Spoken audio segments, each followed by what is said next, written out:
যদি কোনো উপজেলা নেতৃবৃন্দ অপরাধী সাব্যস্ত হন এবং তাকে ব্যবস্থা নিতে হলে জেলা কমিটির মাধ্যমে নিতে হবে। তারপরে আমি যদি আপনারা জেলা কমিটিকে এ ধরনের কোনো সুপারিশ প্রেরণ করেন তাদের সঙ্গে কথা বলে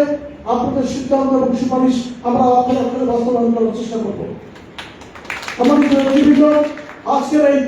সবার একজন অবজারভার হিসেবে এবং উপস্থিত সদস্য হিসেবে আমি উপজেলা বিএনপিকে পরামর্শ দিব, অনুরোধ করব এবং সাজেশন দিব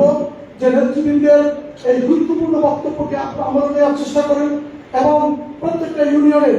দুইজন করে সিনিয়র উপজেলা নেতৃবৃন্দকে দিয়ে আপনারা তদন্ত কমিটি করুন এবং সেই তদন্ত কমিটিকে উপজেলার নেতৃবৃন্দ, ইউনিয়নের নেতৃবৃন্দ এবং আট পর্যায়ের নেতৃবৃন্দ তথ্য দিয়ে সহযোগিতা করবেন এবং সেই প্রত্যেকটি তথ্য যাচাই করে পুনর্বিবেচনা করে চূড়ান্তভাবে যখন তারা রিপোর্ট পেশ করবেন সেই রিপোর্টের আলোকে দায়ী ব্যক্তিদের বিরুদ্ধে শাস্তিমূলক ব্যবস্থা গ্রহণ করা হবে এবং পাশাপাশি যে সমস্ত সাংগঠনিক অভিযোগ এসেছে যেহেতু আমরা তদন্ত কমিটি করছি